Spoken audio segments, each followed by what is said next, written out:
Cet épisode des Midis Horrifiques est rendu possible grâce à la brasserie Anorak Brew Pub. Située à Morin Heights, la brasserie Anorak Brew Pub est la place pour prendre une bonne bière entre geeks et bien manger.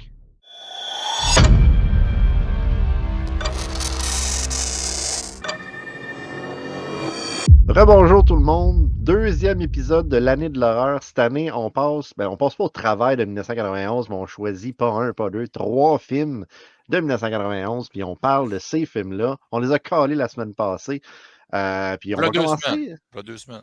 Il y a 2 semaines. Hey, je suis tout perdu, moi, dans le temps. Moi, j'ai aucune idée, mais c'est ça que tu as dit la dernière fois. Ouais, c'est exactement ça. Il y a 2 semaines, on a parlé de ça. Fait que la dernière fois, on a commencé avec Christophe. Fait que Martin, est-ce que tu pourrais nous faire l'honneur de commencer et nous dire quel film tu vas parler? En 91, il y a plusieurs films qui ont été faits. Il y a beaucoup de mauvais films ainsi que des So Bad It's Good parce qu'il y a Troll 2 qui a été fait en 91. Oh, ouais. Oh, je savais pas ça. Et Troll 2 est un So Bad It's Good très populaire avec même un documentaire qui s'appelle Best Worst Movie qui est excellent en passant. Et il y a aussi. C'est excellent. Là, sérieux, là, si jamais tu as la chance de l'écouter, Le vas-y. documentaire est vraiment solide. Et il y a aussi des bijoux qui sont sortis. Et un des bijoux que moi, j'ai découvert la première fois avec le premier volet, c'est Waxwork qui a été fait par Anthony A. Cox. Waxwork a été une découverte pour moi parce que je l'ai trouvé en ville lorsque je magasinais dans un magasin. Je ne me rappelle même pas c'était quoi le nom du magasin. Et il y avait aussi Waxwork 2 qui était à côté. Et c'est deux films complètement différents. Moi, j'ai le coffret DVD des deux, puis j'ai aucun souvenir. Je pense que je l'avais vu ni l'un ni l'autre. Ah, ben tu vois, moi, j'ai pas le Vestron. Ça, je sais pas pourquoi, j'ai un faible pour Vestron. Non, mais Je les hot. aime. Il y a des bonnes ça, éditions. puis, je les adore, mais non, moi, c'est un DVD cheap, là, en 4:3, je pense. En tout cas, continue. En tout cas, la qualité sur le Vestron est vraiment excellente. Oui, deux films complètement différents parce que dans le premier Waxwork, c'est des jeunes qui s'en vont dans une maison de cire, un musée de cire. Okay. Et tous les personnages ont un setting à eux.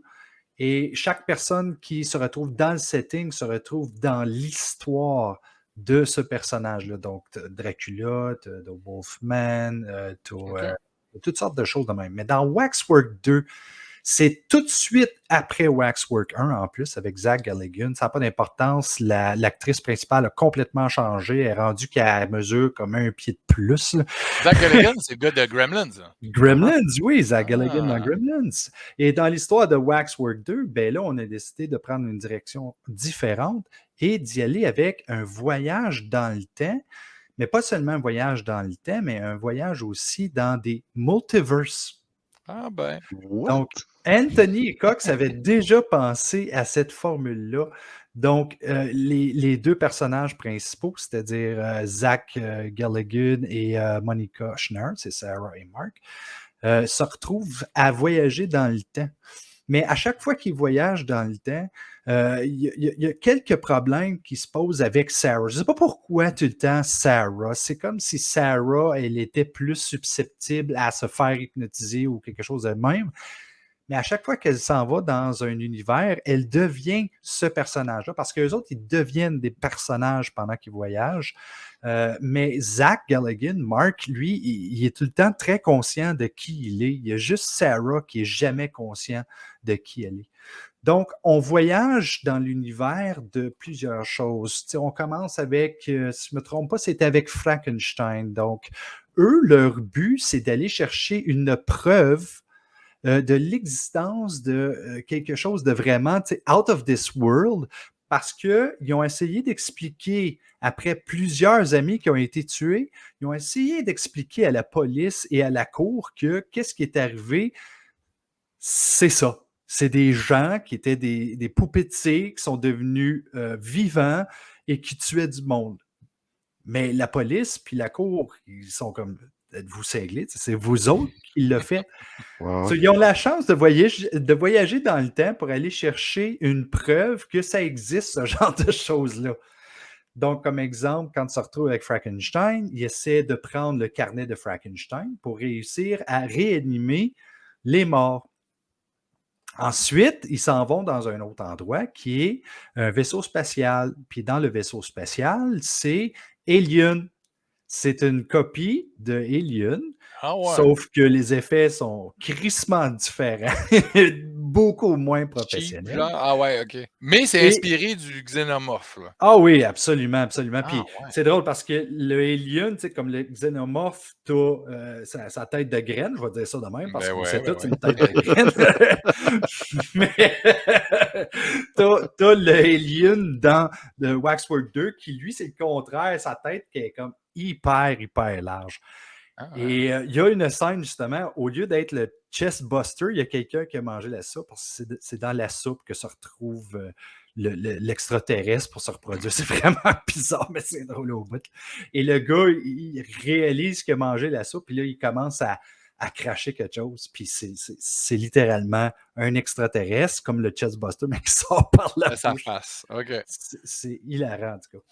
Fait que c'est pas une comédie, donc. Ah oui, non, totalement une OK, comédie. OK. Il y a de l'horreur, il y a du gore puis tout, mais c'est totalement une comédie. Ça se prend pas au sérieux. OK, parfait. Pas du tout, du tout.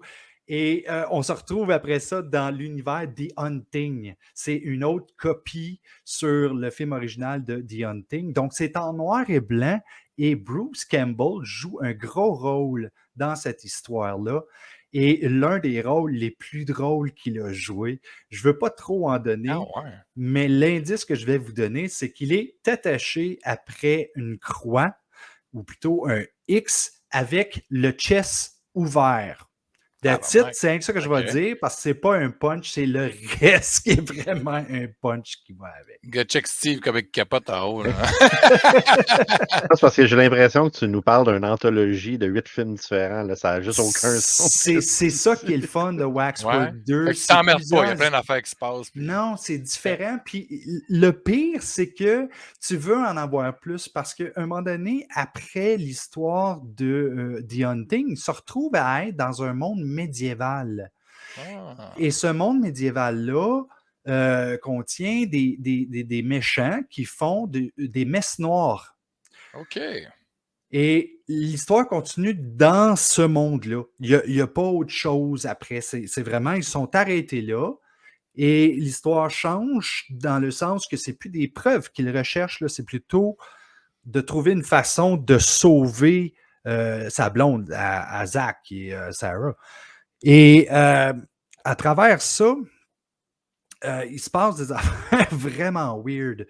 Encore là, que je ne veux pas expliquer parce que Sarah, elle est consciente, puis des fois, elle redevient moins consciente. C'est comme si elle sautait de son personnage à elle-même.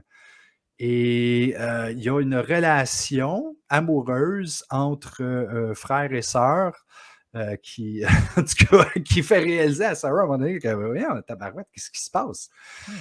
Mais, ceci dit, je dis, il n'y a pas autre chose, il n'y a pas d'autre histoire, mais c'est pas vrai parce qu'il y a une bataille à la fin entre les deux, le méchant et Zach, c'est-à-dire Mark.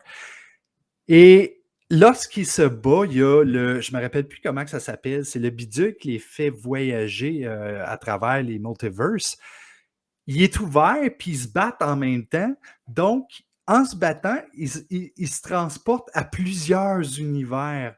Tu as l'univers de Nosferatu, dans lequel les filles dans le lit, il y a Drew Barrymore, I'm not shitting you, elle joue un rôle de quelques secondes, elle ne parle même pas, puis c'est dans Nosferatu. À un moment donné, il se retrouve dans Godzilla. À un autre moment donné, il se retrouve dans Body Snatchers.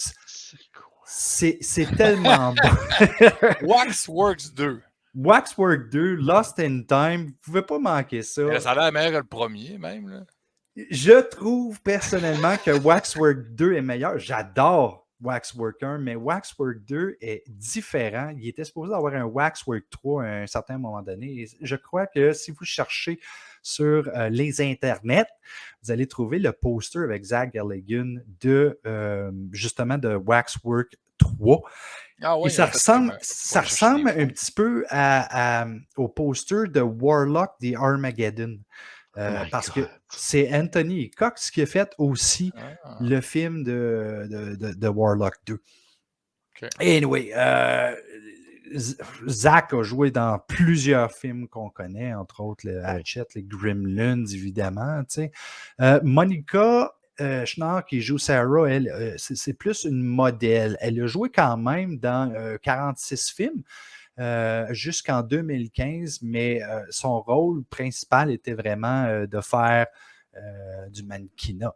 Ensuite, tu as Martin Kemp qui joue Frankenstein dans le film, qui fait encore aujourd'hui des films très lucratifs. Je veux dire, le gars il a quand même 75 crédits. Bruce Campbell, je n'ai pas besoin d'expliquer c'est qui Bruce Campbell. Je veux dire, il a joué dans combien de films, tu sais. C'est correct. Il a joué dans Hell to the Deadites. Hell to the Dead, je connais pas, mais je vais essayer de le découvrir. Et... à Québec, juste 18 $. Il joue dans Maniac Cop aussi, lui. Oui. Oui. Et Maniac Cop 2. Hein. Ouais. Je me rappelle bien. Intruder. Dans le 2, on le voit environ 37 secondes. Il se fait tuer au début du film. C'est comme what? Poster, tu sais. Et oui, ça, Waxwork 2, combien de temps qu'il me reste à barouette? Il reste 20 secondes. Waxwork 2 a pas tu m'as convaincu.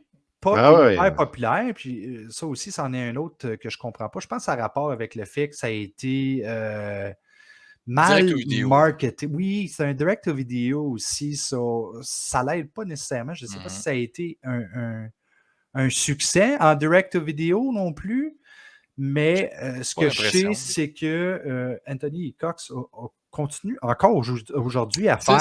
C'est quoi qu'il a fait, lui? Tu dis Warlock 2, à part ça? Oh my God, Anthony Cox a travaillé entre autres sur, évidemment, comme tu dis, Waxwork 1. Il a travaillé sur Armageddon.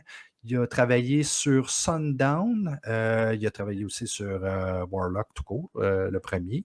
C'est lui qui a fait Hellraiser 3 aussi. Ah, le 3, voilà. 3. Ben ouais. Après ça, ça a été des choses un petit peu moins populaires, mettons. Mais ça ne l'empêche pas aujourd'hui d'être encore réalisateur. OK. Ben, c'est plaisant, ça. Ben, tu nous as convaincus. Il faut vraiment regarder ce film-là. Ouais. M'en donnerai des nouvelles. 1991. Ah, attends. Juste vite fait, là. Dans les références, dans les films, là, tu as Nosferatu, tu as Alice Through a Looking Glass, tu as Frankenstein, tu as Dr. Jekyll, Mr. Hyde, House of Wax, Godzilla, Invasion of the Body Snatcher, Jack the Ripper, j'avais complètement oublié, Psycho, The Raven, The Hunting, The Mask of the Red Dead, The 2001 Space Odyssey, The Legend of Hell House, Monty Python and the Holy Grail, Saturday Night Fever, Dawn of the Dead, Alien, The Shining, Raiders of the Lost Ark, Friday the 13th Part 3, Back to the Future Part 2. Ça, c'est toutes les références que tu peux y trouver. Là. Ben ouais. C'est fou. En fait, dans le fond, c'est comme Ready Player One avant le temps. Avec moins de budget aussi, là, avec des choses différentes. Là. Très cool. Ben, merci Martin de nous avoir éduqué sur Waxwork 2. Et là, moi, je vais vous parler d'un film qui m'a complètement foutu la chienne quand j'étais petit. Sérieusement, People Under the Stairs, là. Ouh. J'avais. La pochette est mal. La pochette est vraiment écœurante. Mais j'ai tellement eu peur de ce film-là. Les marches, là, les marches, ça venait me chercher. Mais c'est ça en plus, tu sais, le sous-sol, la peur dans la tête d'un petit garçon, là, le sous-sol. Y a-tu juste moi que jusqu'à mes 17 ans, à chaque fois que je montais de la cave en fermant la lumière, je courais. Tout le temps. Quand j'étais beaucoup plus jeune, oui. Mais tu sais. Ça dépend des sous-sols. C'est ça. Moi, fini, chez mon grand-père, il y avait un sous-sol pas fini, là, en terre. Puis tu descendais avec une échelle, là, puis ça, c'était un fucking sous-sol de la peur. Puis pour me faire peur, là, il disait descendre en bas, il fermait la lumière, puis il fermait la trappe. Oh my God. Tu sais, pendant juste 2 minutes, là, Chris, je voulais mourir. Regardez, M. Gagné, que ça avait fait de votre petit-fils, là. C'est ça qui est arrivé. parenthèse. Fait que People Under the Stairs, le sous-sol de la peur, pour ceux qui n'ont jamais vu ce film-là, vous êtes des incultes. Mais sinon, c'est l'histoire d'un jeune garçon qui s'appelle Fool, qui est dans le ghetto. Puis ça se passe à son 13e anniversaire. Je ne sais pas si le chiffre 13 était voulu, mais sûrement. Ben oui. Et en fait, avec deux autres personnes, là, il essaie de faire un cambriolage dans la maison des méchants propriétaires de sa famille. Là, puis ils se retrouvent piégés dans leur grande maison de banlieue et découvrent le secret des enfants que le frère et la sœur fous ont élevés sous l'escalier. Quand même un synopsis assez intriguant. Ouais. Réalisé par Wes Craven. Fait qu'on ne peut pas faire... Tout le monde connaît Wes Craven. Un de ses très bons films en plus. Moi, j'ai adoré ça. Ça met en vedette le petit garçon qui s'appelle Brendan Quintin Adams. Il n'a pas fait de grands films d'horreur vraiment par la suite, mais il a joué dans Sandlot puis Mighty Ducks. Fait que tout le monde le reconnaît dans Mighty Ducks. Là. Les premiers Mighty Ducks, il a joué dans ça. Et ensuite, il y a deux personnes qui jouent, la maman et le papa, si je me rappelle bien, qui se font appeler. Là. Everett McGill puis Wendy Robbie. Eux autres, les deux ont joué dans Twin Peaks. Puis Wes Craven, il les a castés dans le film justement parce qu'il trouvait que leur rôle de husband and wife dans Twin Peaks était excellent. Donc, aussi. Ils ont une espèce d'énergie weird. Ils sont vraiment weird. Puis après, tu as Vig Rhames qui joue dans ce film-là. En fait, tout le monde connaît Vig Rhames. Là. Il a Marcellus Wallace de Pulp Fiction. Exactement. Vig Rhames est là-dedans. Et il y a le premier rôle de Sean Whalen qui fait le Steve fucké qui me faisait peur à part des marches dans le film. Il est freakant. Là. Moi, c'est l'équivalent masculin de Rachel dans Pet Sematary. Ben, c'est vrai, Moi, c'est vrai. Ce personnage-là vient me chercher. Moi, je m'excuse, mais c'est Wendy Robbie qui me fait capoter là-dedans. Ouais, c'est ça. Ils sont freaks. Mais le flow là, avec les dents, là, comment il s'appelle là-dedans? Il y a un nom bizarre. Là. Non. Ah non, c'est vrai. Son nom, c'est Roach. Roach. C'est Roach. Là, c'est ça. Ah non. Mais justement, à propos de Roach, est-ce que vous saviez que Hilary Swank a auditionné pour le rôle? Parce qu'à l'origine, il n'avait pas dit si c'était un homme ou une femme. Fait qu'elle a auditionné pour ce rôle-là. Puis là, ils ont pris Sean Whalen. Là. Puis il avait 26 ans quand il a joué le rôle. Dans le fond, dans le film, il y a comme 15 ou 16 ans. Fait que mais il est tout petit, lui, quand même. Il a une face assez particulière avec des grosses dents. Là. Oui, c'est ça. Wes Craven a pris cette idée-là, genre de, tu sais, comme tiré d'un fait vécu, là. En fait, il a lu un reportage vraiment là, sur des cambrioleurs qui se sont introduits dans une maison. Puis quand les autorités sont arrivées, les cambrioleurs avaient disparu, mais ils ont découvert des portes verrouillées, puis il y avait des bruits qui provenaient en arrière, puis il y avait les enfants étaient enfermés par leurs parents, puis ils n'avaient pas le droit de sortir. Fait que c'est ça qui a donné l'idée de faire le film. C'est un peu comme ton grand-père qui t'a mis dans le sous-sol.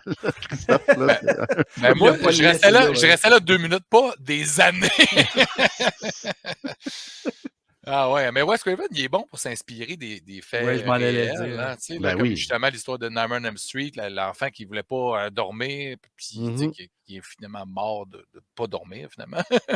Il est-tu mort de ne pas dormir pour de vrai? Oui, c'est un fait divers, je pense, dans les Philippines ou un truc comme ça, puis ça l'avait vraiment marqué, puis ça l'a inspiré. Fortnite n'existait même pas dans ce temps-là, en plus. Parce que les jeunes à cette heure, ils ne dorment plus, les gars. Dans People Under the Stairs, il y a un magnétophone, si vous en rappelez dans le film. Oui, ça fait longtemps. C'est un clin d'œil à Nightmare on Elm Street parce que Nancy a dit une prière avant de se préparer à rencontrer Freddy dans ses cauchemars. Puis la prière est également prononcée dans le premier film de Craven, de Wes Craven, The Last House on the Left. Ah ouais? Fait que, ouais, c'est ça. Et il l'a utilisé aussi dans My Soul to Take. Fait que c'est directement le tiré de la dernière ligne de la prière. Là, puis la ligne, c'est Now I lay thee down to sleep. Fait que c'est comme, il a réutilisé dans plusieurs films. Fait que de base, tu dis, ça vient de Nightmare on Elm Street. Mais non, c'est Man et Woman qui le disent. Je me rappelle plus qui dit ça, par exemple. Mais tu sais, ça vient aussi d'une consigne ancestrale, puis tu sais, mais même Enter Sandman de Metallica, il y a ça aussi. Oui, c'est ça. Il l'a utilisé dans plein de choses. Ouais, c'est cool. Quand même cool. Ouais. Fait très... c'est pas drôle du tout, mais il y a un compositeur qui s'appelle j'ai la misère à dire son nom. G-R-A-E-M-E. Grammy? Gravy. Gravy. La sauce barbecue. Gravy Revel, R-E-V-E-L-L. OK, il a composé les mélodies originales de The Crow, de Saint Open Water, Freddy vs. Jason. C'est lui qui avait été engagé pour faire la musique du film. Puis en fin de compte, Craven n'aimait pas ça pantoute, fait qu'il l'a sacré dehors. Ah ouais. Mais le gars est quand même crédité en tant que compositeur pour la musique additionnelle dans le générique du film, etc. La maison est super populaire. Qu'est-ce qu'il y a? Quoi? T'as oublié quelque chose de très important? Mais c'est quoi, j'ai oublié? Celui qui a fait la musique de People Under the Stairs, c'est qui? C'est Don Peake. Don Peake, ben oui, qu'on a rencontré à Cinema Wasteland. Oui. Ah ouais. C'est vrai. Hey, écoute, j'ai passé par-dessus ça. Don Peake a aussi fait la musique de Hills of Ice. Ah, nice. Ouais. Ah ouais. Hein? Vraiment cool et sympathique, Don Peake. Il était vraiment solide. Mais j'avais pas fait le lien que c'est lui qui avait fait la musique. J'ai pas assez bien fait mes recherches. C'est correct, Martin est là pour t'aider. C'est exactement ça. Fait que, dernier petite chose, c'est ça, la maison est hyper populaire. Elle a été dans plein de séries, plein de trucs, dont le Halloween de Rob Zombie. Ils ont filmé des scènes intérieures pour le tournage de Rob Zombie dans la même maison. Ça, c'est où, ce genre LA ou... Ouais, c'est en Californie, là, qui a été utilisé, mais dans plein de séries télé, des choses comme ça, là. Et je commençais à lire, là, c'est comme des trivia, la maison est située à 1,5 km de tel lieu de tournage de tel film. Je suis comme, on s'en calisse, mais en tout cas, elle est proche de plein Non, mais toi, si tu y vas, tu vas vouloir aller sur l'autre lieu de tournage de tel film. Puis... T'as raison, ça. Sur la route de l'horreur, saison 2, il va falloir aller, hein, c'est dans nos plans. Fait que c'est ça. People Under the Stairs, le sous-sol, la peur. Ça m'a foutu la chienne quand j'étais jeune. Puis voilà, des petites anecdotes que j'aime toujours dire. Très cool, très cool. Alors, à toi. À moi. Puis là, ben, tu sais, tout le monde le sait. OK, là, je vais passer mon timer. Tout le monde le sait que Freddy, je l'aime, Freddy. Top parouette. Puis, gars, check. Encore Matchbox, le Freddy qui se déguise, il est malade. Je l'avais montré dans le podcast. Puis là, attends un peu. Là, parce que j'ai sorti mes bébelles, puis là, je vais le faire parler, lui. Il est tellement beau. Pour les enfants de 8 ans et plus. Tu sais, là, tu peux pas donner ça à ton enfant. Là. C'est normal là, que les bonnes femmes ont pété une coche puis que 3 mois après, ça a été sorti des tablettes. Ce qui est intéressant, ce qui est cool, c'est que tu l'ailles chez vous. Là. Oui. Et toi, tu coûtais cher? C'était chez... c'est Phil Non, c'est lui qui vend des posters, là, tu sais, là, dans Ciné Bazar. Danny Drouin. OK. Je l'ai payé, je pense, 70 $ ou 75 dans sa boîte. Puis c'est au-dessus de 150, de 200, tu sais, sur eBay, là, tu sais. Ouais. Fait que là, moi, à soir, maintenant, présentement, à l'heure que vous écoutez cet épisode, je vais parler de Freddy's Dead. Freddy's Dead, The Final Nightmare. Hein? C'était pas le Final Nightmare, mais il pensait qu'il allait finir ça là, mais c'est une gimmick. On le sait, hein? C'est pas grave. C'est pas le meilleur film de la franchise. C'est pas grave, non. Ben oui, c'est le meilleur. C'est pas mon préféré. C'est comme le Jason Goes to Hell de la série de Freddy. Non. Mais en 91, là, juste un petit aparté rapide. Dans l'épisode précédent, on disait hey, Silence of the Lambs. Au début, c'était mon premier choix. Je disais, c'est pas assez horreur, c'est au thriller. C'est comme Cape Fear de Martin Scorsese, sorti aussi en 91. Excellent film, mais ne peux pas classer ça comme un film d'horreur. Hey, en 91, il y avait aussi Body Parts. Vous vous rappelez-tu de ce film-là? Oui, c'est cool, ça. Je veux réécouter ce film-là. Moi aussi, je l'ai en VHS, mais ça fait trop longtemps que je l'avais vu, fait que je peux pas retomber là-dessus. Puis pas Under the Stairs, bon, Steve l'avait déjà calé Shotgun là-dessus. Il y a eu plein de suites. Scanners 2, Puppet Master 2 et 3. 2 et 3, la même année. Ghoulies 3, Full Moon. Chucky 3, Witchcraft 3, The Howling Cat, The Omen Cat. Mais Freddy 6, tu sais, là, ça bat toute cette gang-là, là, pratiquement. Là. Fait que c'est le 6e film, OK, de la franchise. C'est Wes Craven. Tu sais, il a travaillé fort. Le premier, succès. Le 3e, moi, c'est mon préféré, je pense, de la franchise. Wes Craven, crédit à l'histoire. Après, Freddy's Dead, il est allé faire Wes Craven New Nightmare. C'était excellent. Tu sais, là, c'est un concept de malade. Mais rendu au 6, là, tu sais, ça raconte quoi, le 6? Ça raconte des mauvaises blagues. Tu sais, c'était rendu ça, Freddy. Là. Il y a beaucoup trop de one-liners. Quand t'es rendu que tu mets Roseanne, là. Tu sais, là, Tom Arnold, Roseanne, c'est comme... mais il y a quand même du bon. Là. Tu sais, là, les lunettes 3D. On va se faire plaisir. OK. Ça se passe 10 ans après Freddy 5, hein? Dans Freddy qui a un enfant. Quand même, c'est drôle juste de penser à ça. Alors qu'on suit les résidents puis le personnel d'un refuge pour jeunes ayant toutes sortes de problèmes. Puis là, à un moment donné, bon, il y a une cavale. Ils s'en vont à Springwood, justement la ville de Freddy. Freddy surgit de la nuit, hein, comme d'habitude, pour dire beaucoup trop de conneries, évidemment. Puis haché menu de l'ado en fugue, parce que c'est ça qui se passe. On est sur Elm Street, on est dans un orphelinat, on est dans un jeu vidéo. Il y a un Power Glove, mesdames et messieurs. Beaucoup trop tard. Tu sais, Power Glove, on s'en rappelle, Power Glove de Nintendo, là, c'est un truc qui marchait vraiment pas bien. Puis là, genre, 6 ans après, à peu près que ça soit sorti, que tout le monde a haï le Power Glove, ils ont décidé de mettre ça dans Freddy. Tu sais, là, c'est comme tellement de mauvaises décisions d'exécutifs qui ont dit « Hey, pour les kids, on est cool. » J'ai trouvé ça drôle. Ouais, en tout cas, c'est un peu drôle. Tu sais, il y a même une figurine qui a le fucking Power Glove. Non! Puis, pour vrai? Oui, NECA, ils ont fait ça. Puis, bon, évidemment, il y a quelques cauchemars hein, qui sont de moins en moins épeurants. Au générique de Freddy 6, on retrouve Lisa Zane. C'est l'actrice principale. Dans le rôle principal, elle joue le rôle de Maggie, une docteure qu'on a revu après ça dans le film The Nurse. C'est drôle, hein, une docteure qu'on a vu dans The Nurse, un film de William Friedkin, réalisateur de L'Exorciste. The Nurse, c'est quand même très bien. Puis, Steve, c'est bel et bien la sœur de Billy Zane. Je m'en allais le demander. Puis, ben, évidemment, Billy Zane, le chevalier du démon lui-même. Dans ce film-là aussi, il y a Yaphet Kotto. Yaphet Kotto, je ne me rappelle plus comment ça se prononce, mais c'est Dennis Parker dans Alien, tu sais, l'acteur noir qui joue dans Alien, le classique ultime du cinéma. On l'a revu aussi dans The Running Man avec Schwarzenegger.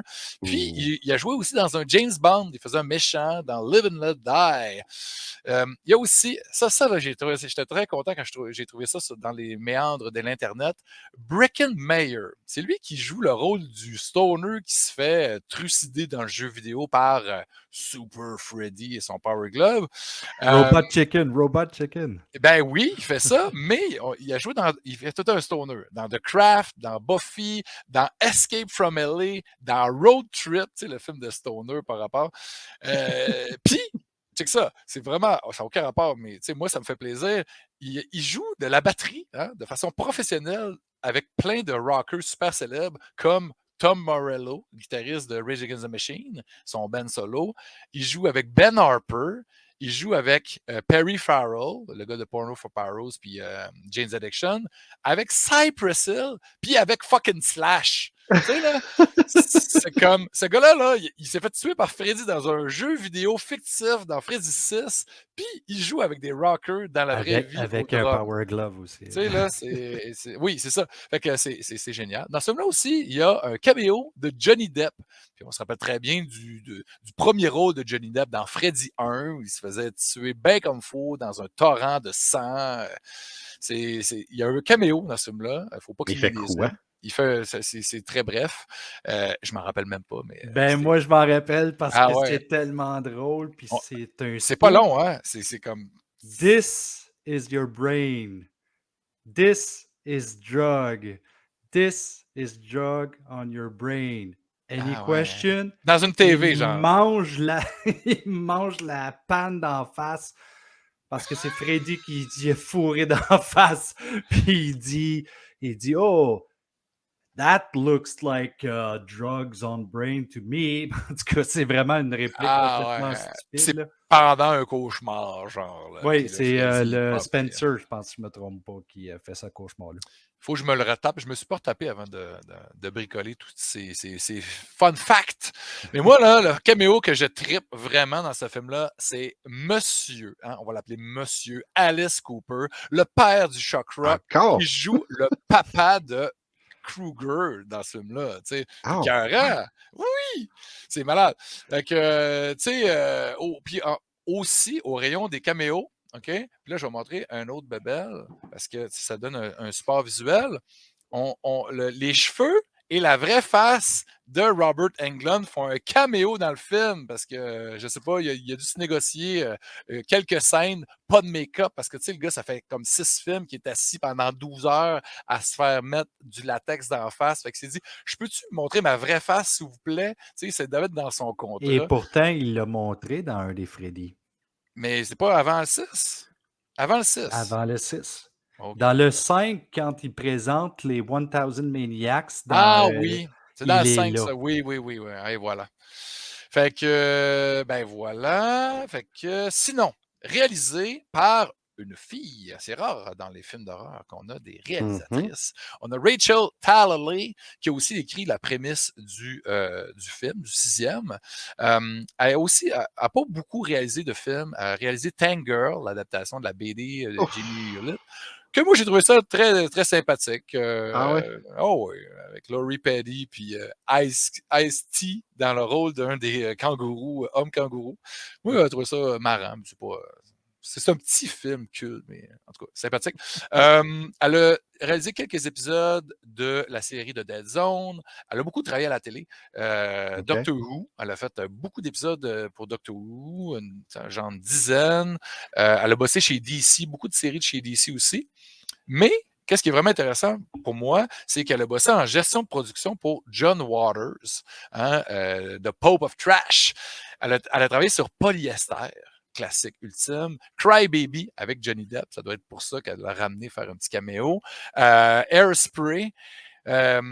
Puis John Waters, en 1990, elle s'est mariée, Rachel Talalay, avec son mari. Puis c'est John Waters qui était le célébrant. C'est malade. Oh my God. Elle a aussi travaillé sur les 4 premiers Nightmare on Elm Street. Okay? Elle est partie, c'est vraiment fait une belle évolution. Assistante de production, après ça, production manager, line producer, producer. Puis pour le 5, aucune idée. Elle n'était pas là. Mais c'est une des raisons pourquoi elle a été choisie pour réaliser justement le 6e, parce qu'elle avait participé aux 4 premiers. Puis... Oui, mais pourquoi elle n'a pas fait le 5? Tu as fait les 4. Plus tu pars pour le 5, puis là, tu reviens pour le 6. En tout cas. Elle avait sûrement un autre contrat quelque part. On ne sait pas. Hein, elle devait être occupée. Le film a été un succès retentissant. Ça a même mieux fait que le 4e, que le 5e. Ça a fait 35 millions US pour un budget. C'est pas clair, là, j'ai checké, là, les sources disent entre 5 et 10 millions, mais anyway, 35, c'est quand même 20-25 de plus. 25-30 de plus. Puis, il est coté, c'est pas mal dans les pires de la franchise, 32% sur Automatometer. Ça vole pas haut les pâquerettes, mais c'est divertissant, c'est drôle. Drôle. Ben, en tout cas, il faut que tu mettes ton cerveau dans cet état-là. Il faut probablement que tu fumes autant que le personnage du stoner dans le truc. Puis tu es vraiment très content de voir le Power Glove. Mais c'est ça. Puis moi, quand le film a sorti au cinéma, on m'avait... là, tu vas faire chier avec tes lunettes, toi, là. Non, mais on m'avait rencardé avec une fille que je connaissais pas, puis c'était comme une date arrangée, puis sérieux, elle me plaisait pas, la fille. Là. Je voulais rien savoir. Moi, je voulais écouter le film, je voulais écouter Freddy. C'est le premier que je voyais au cinéma, tu sais. Puis il s'est rien passé, puis c'est tant mieux parce que c'était pas tout ça. Puis j'ai gardé les lunettes 3D. J'ai les mêmes lunettes. Wow, t'es as-tu fait signer à l'intérieur? Non. C'est comme une publicité, check. OK. Une publicité pour... un House Party 2, c'est malade. Wow. Ils ont été longtemps pinés sur le mur sur un poster de Freddy, puis j'avais comme mis ça sur la face à Freddy. Il était tellement cool. Puis toute mon adolescence, j'ai eu ces lunettes-là sur le mur. Puis là, ben, quand j'ai acheté le coffret où ce qu'il y a, toutes les Freddy, ben, Shit, tu sais, ça marche. ils mettent des lunettes dedans qui sont correctes, mais moi, j'ai les originales. T'sais. Ça, c'est très cool. Fait que voilà. J'ai dépassé mon 10 minutes un peu, mais. Non, c'est correct, c'est super intéressant. Il n'y a aucun problème. Mais il faut quand même que je rajoute quelque chose parce que Ben Freddy's oui. Dead, moi aussi, je l'ai vu au cinéma, puis c'était au cinéma à Maniwaki. Et quelle expérience que c'était. Moi, j'ai sorti de ce film-là, puis j'étais comme, ouais, man, c'était tellement, tellement bon. Là. Puis en plus, tu sais, quand ils disent porter tes lunettes, puis là, tu commences à porter tes lunettes, l'explosion de la face là, de Freddy à la fin, j'étais comme, oh my god, c'est tellement cool. Parce que c'est ça, tu sais, quand ils mettent des effets spéciaux avec des lunettes 3D, il faut qu'ils te les mettent dans la face. Puis là, ça t'aille, ils viennent voler en avant de toi. Au cinéma, ça marchait. Ouais. Mais chez vous, ça marche pas. Mais qu'est-ce qui est ridicule? Qu'est-ce qui est ridicule, c'est que dans le film, l'actrice met les mêmes lunettes. Oui. C'est ça qui est cave. Puis là, quand il donnait les lunettes, quand tu rentrais dans la salle, il était marqué, puis dedans, il était écrit Put on the glasses when Maggie put on the glasses. C'est ça. Là, elle les met, puis là, ça devient bleu et rouge, puis là, tu mets tes lunettes, toi. Puis là, pendant 20 minutes, tu as ce moment-là, parce que oui, tout un film complet avec bleu et rouge, c'est un peu dégueu. Là, ah ouais, c'est affreux. Mais ce que je me rappelle, Maggie, elle met ses lunettes-là pour une raison, puis c'était quelque chose pour rentrer dans les rêves. Ouais, en tout cas, c'est... En tout cas... Non. Il ne faut pas se poser trop de questions. Là. Ils ont voulu faire la gimmick. Puis, d'après moi, c'est pour ça que ça a cartonné au box-office. Le monde fait hey, en 3D, c'est malade. Ça fait longtemps qu'il n'y avait pas eu de film en 3D. Ça faisait peut-être 7-8 ans. Il y avait eu un petit boom au début des années 80 avec Freddy 3, avec Jaws 3, avec Amityville 3. Il y en avait eu quelques-uns. C'est en 83. Jason 3, Friday the 13th 3, pas Freddy 3. Ah non, c'est ça. Ah, oui, t'as raison. Je me suis fourré. Mais, il voulait dire Freddy the 13th. Ouais, mais ça faisait longtemps, puis tu sais, en 91, il y avait eu ce film-là, puis il n'y en avait pas eu d'autres. Puis après ça, c'était les années 2000, tu sais, puis c'était... Quand c'est revenu des années 2000, les lunettes polarisées, ça marche pas mal mieux, tu sais, on s'entend. Ah ouais, non, c'est pas de doute. Hey, merci beaucoup, messieurs, ça complète nos 3 films. Là, Martin, shoot-nous donc une date pour le prochain. Je ne sais pas si c'est toi, moi, Christophe qui va être dessus, mais shoot-nous une date pour le prochain. Vas-y. Écoute, il faut que je la sorte, c'est 1987. 87! 87? OK. 87. Vous allez comprendre pourquoi j'ai choisi 87. Ah ouais? 87, moi je dis que Hellraiser qui est sorti en 87. Moi, je suis sorti de mon chapeau parce que c'était pas prévu. Là. Ça n'est pas parlé. 87, non, Hellraiser. 87. OK, on va essayer ça. Fait que rejoignez-nous dans 2 semaines pour l'année 1987.